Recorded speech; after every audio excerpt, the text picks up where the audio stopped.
welcome to Bits.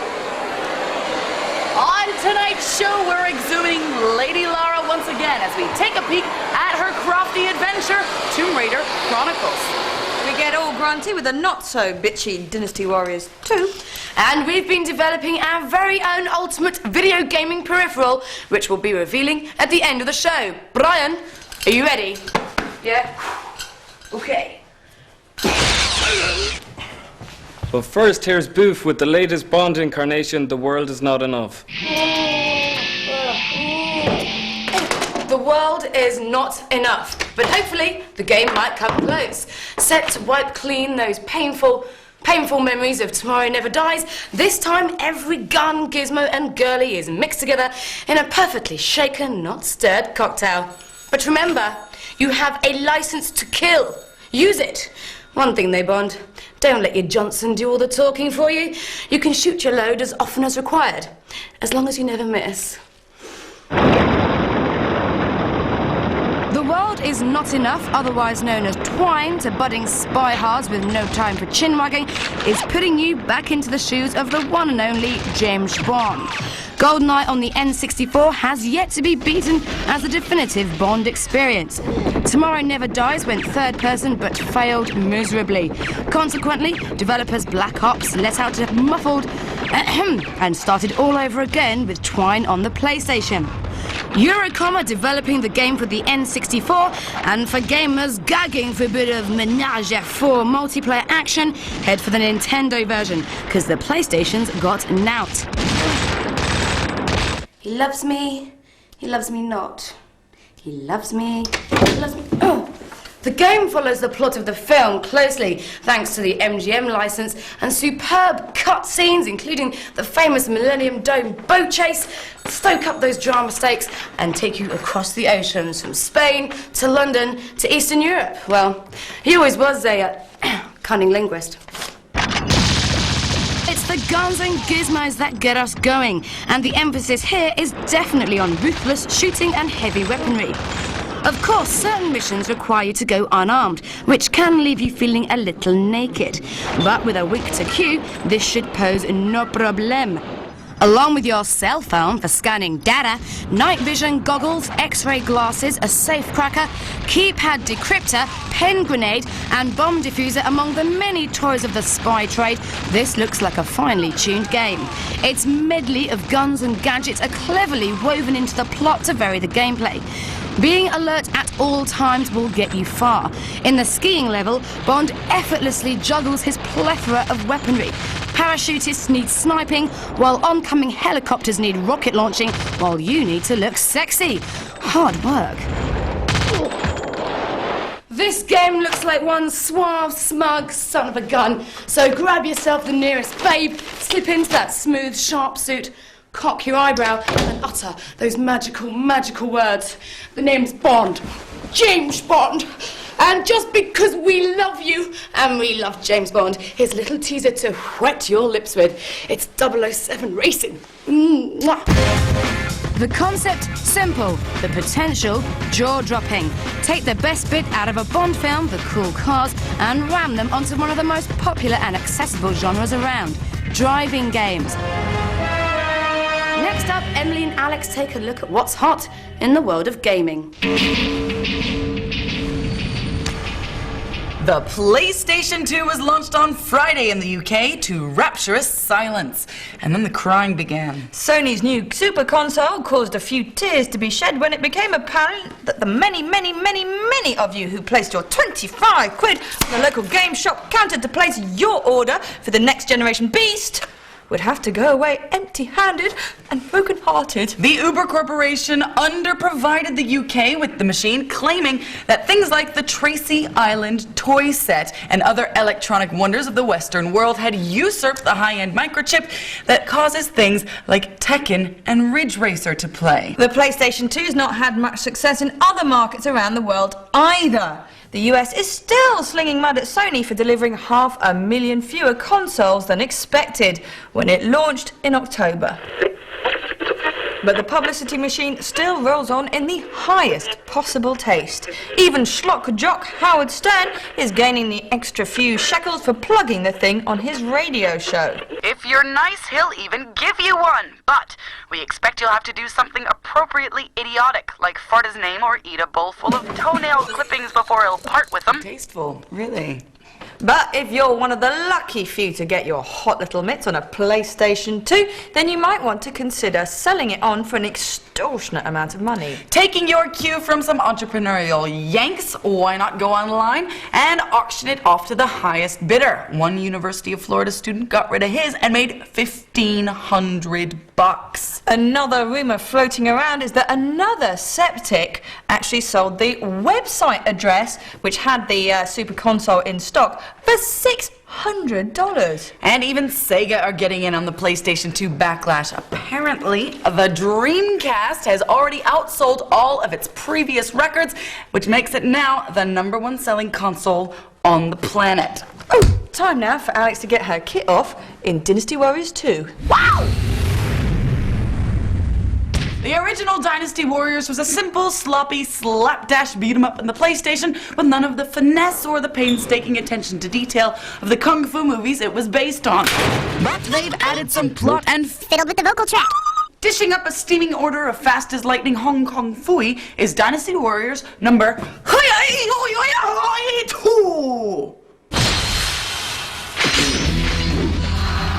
Ooh, another session of fisticuffs for the PlayStation 2.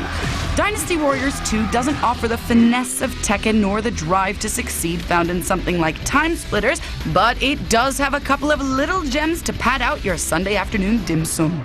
On a 1-kilometer expanse of barren, brown, uninspiring land, you take control of an army of 998 men, a sumo wrestler, and one chick. You've got to get from point A to point B by kicking, punching, jumping, blocking, and waving some hula hoops around, crossing mace, arrow, and horse, with 2 other armies also determined that point B would make a lovely holiday destination for their 1,000 strong. Along for the ride is a selection of sound effects inspired by the tennis player Monica Seles. And music based on heavy guitar rock. Dynasty Warriors 2, I implore you. What are you? There are hundreds of people on screen at once, and admirably, it rarely affects the speed of the game. If you're particularly adept with your little fingers, you'll be able to cream upwards of 600 per level. But you're responsible for the bloodshed, so make your psychiatric appointment now. Although you're joined by an army of angry young people, your pals leave you to do all the dirty work while they sit around making cups of Chinese tea and developing toe rot. It's a beat-em-up. It's a strategy. It's a kung fu movie. In fact, it has elements of all 3. Dynasty Warriors 2 flew out of the past with a punch in the balls when the PlayStation 2 was released on Friday. But right now, let's take a look at this week's top 5. Oh, awards are being flung at lovies and media halls left, right and centre, and have of recent times become the most highly entertaining honeypots of celebrity showdowns. From Jarvis's fine display of buttage, to Judy Finnegan's copious display of cleavage, to Robbie and Liam's display of fistage, award ceremonies are the juiciest right now. Well, we thought we'd jump on the bandwagon and give to you our top 5 style awards, the who's who of video gaming.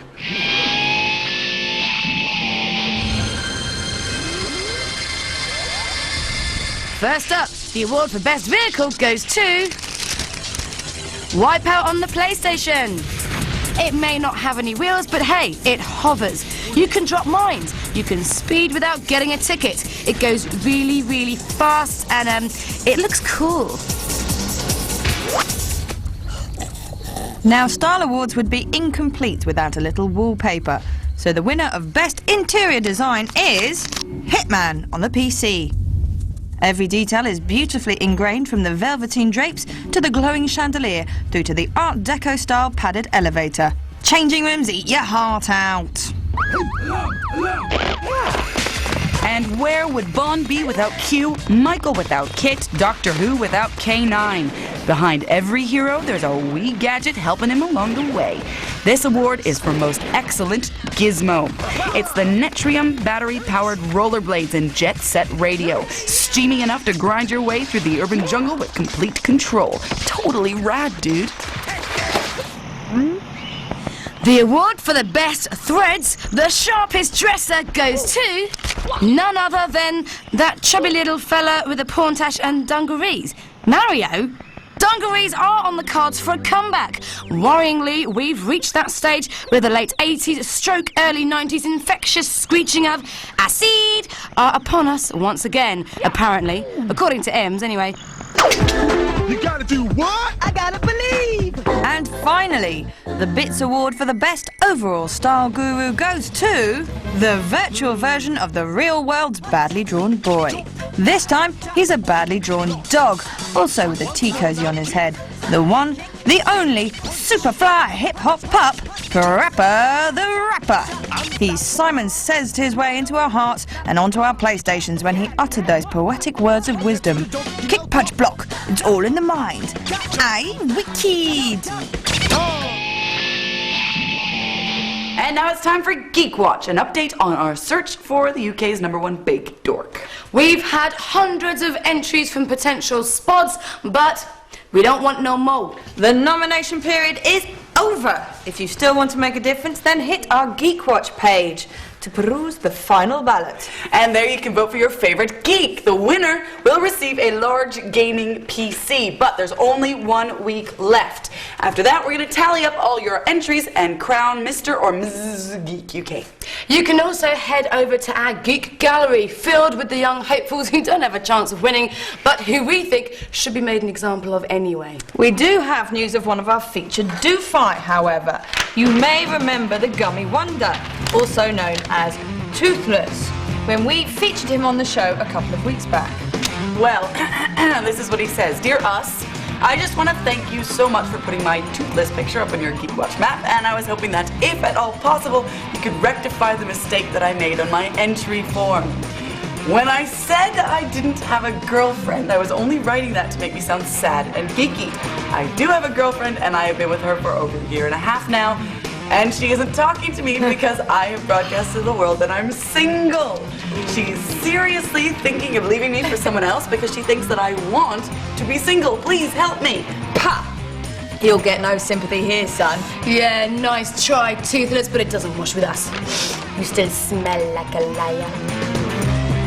You decide Toothless's fate. Go to 4later.com/bits. While you're there voting for the most deserving geek, you can also nominate a computer game from the past, present, or future which you think should take the #1 slot in our top 50 games of all time chart. Go on, tell us. Get to it! And after the break, we'll be getting our lips around this.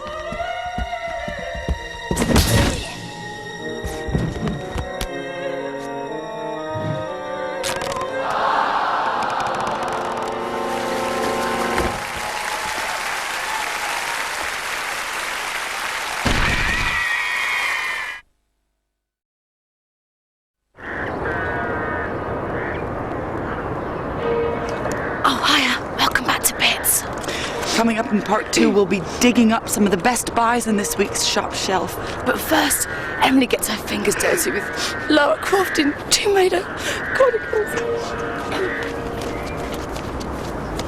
We are gathered here today to mourn the departure of gaming's first lady.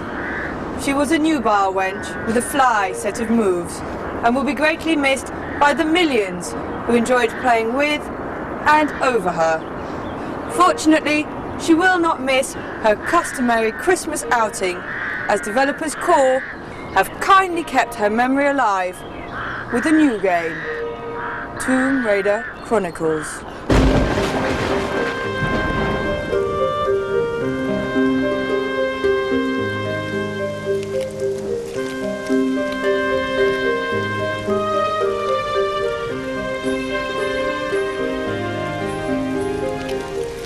Yowza!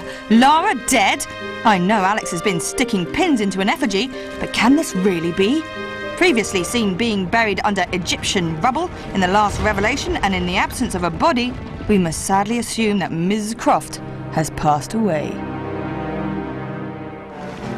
To the study, gentlemen, where we may pontificate over the day's disheartening events. Indeed, my friend. The game opens with Winston the butler, Jean-Yves, and Father Dunstan supping tea as they reminisce about Lady Lara and her amazing adventures. The Chronicles is made up of 4 adventures, as told by this motley crew. To ease yourself back into the Crofties' voluptuous moves, the first round is set in Rome. Well, god darn, ain't she just a picture? Ah, the charming Mr. Larson.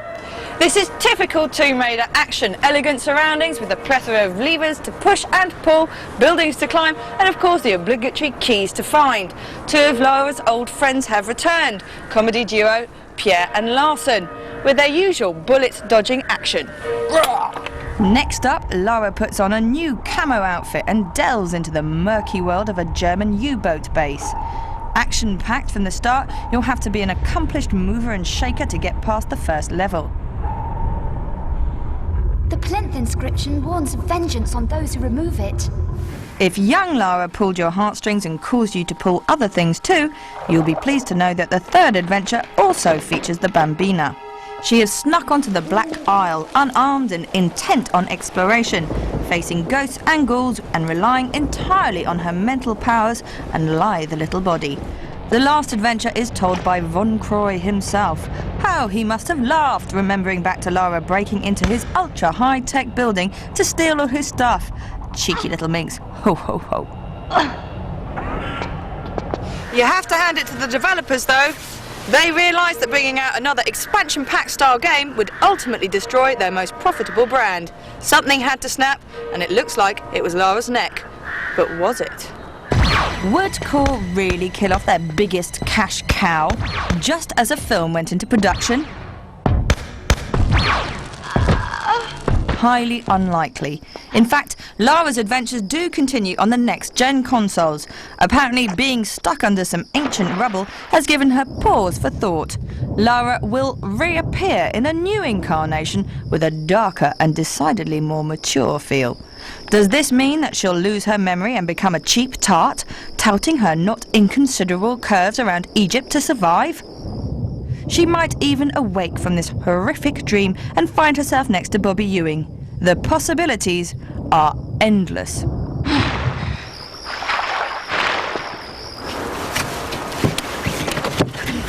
All that is certain is that Lara will be back in time for Christmas next year. In the meantime, you can buy Tomb Raider Chronicles for your PC, Dreamcast or PlayStation right now. Oh. Hello, can I speak to my agent, please? Time for this week's Dirty Shop Shelf. Don the pointed ears and start speaking in tongues. Another Star Trek game is on the shop shelves, ready to take a Klingon copper or two from fanatics of the series. Deep Space Nine, The Fallen, is brooding, deep and filled with alien life forms. How unusual. What tailpipe-loving speed freak could live without 24 hours of virtual driving? Well, now the PlayStation crew aren't the only antisocial bastards out there circling the tracks endlessly. Dreamcast owners now have the chance to put the pedal to the metal and use a portaloo in the back seat. It's super le mot 24 heures. With the launch of the PlayStation 2 comes the console's first football game, International Superstar Soccer, or ISS to its friends, updated for the next generation. Of course, it looks sleek and plays levelly, and who could resist getting those hunks of footy meat into their hungry hands? Number 4 in the classic beat-em-up series is Tekken Tag Tournament. All the usual suspects have gathered together for one reason, and that reason is to kick the shit out of one another. Again. And a teeny plug for the weenie Game Boy. It's cannon fodder on the minute silver screen. This military hush-em-up is a classic port for a modern-day audience of conspiracy theorists and government non-believers. Watch out, 007. Mr. Fodder's right behind you.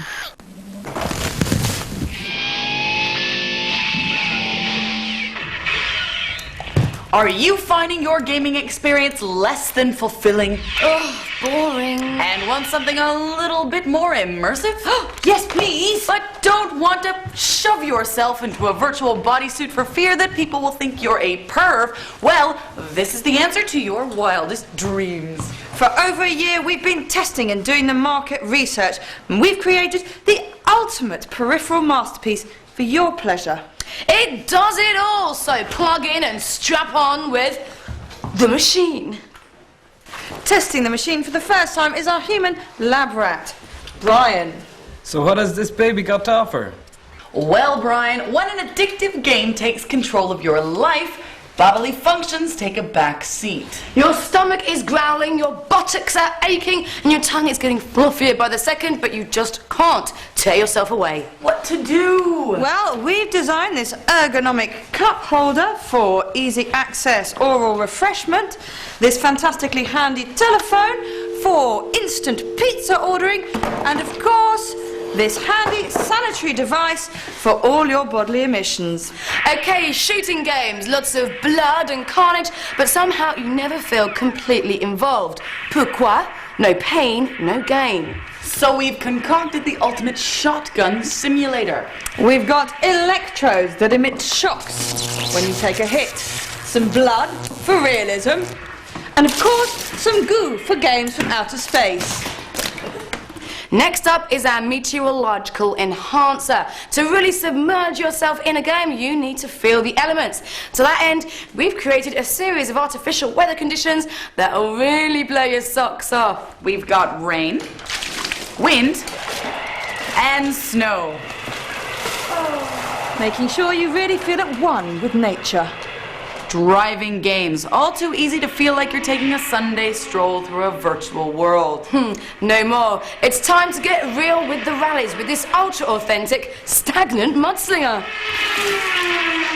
And finally, it's that all-important victory moment. It just doesn't seem right to have the screen filled with fireworks and plinky-plonky music after all that effort. So we've come up with our own triumphant celebrations. Only champers, a cigar, and party poppers. Popped by imaginary friends will do, seeing as all your real mates forgot about you a long time ago.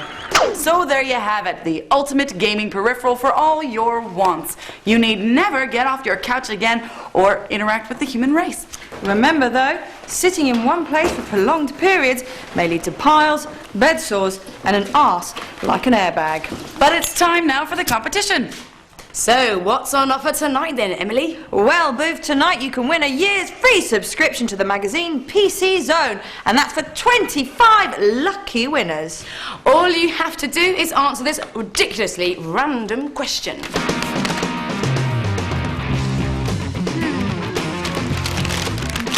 We've had the football sim, the racing sim, even the pizza delivery sim. It seems that every aspect of our lives has been emulated by interactive entertainment, except, of course, for the all-star stripping sim.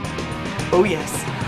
What we want you to do is come up with 2 teams of 3 strippers, 1 male team and 1 female team to compete in this sexy computer game. Catch is, you can't use people from real life. They must all be existing video game characters. Like Pac-Man. Yep, and the best idea is scoop the loot. Send your answers in via our website at www.forlater.com/pits.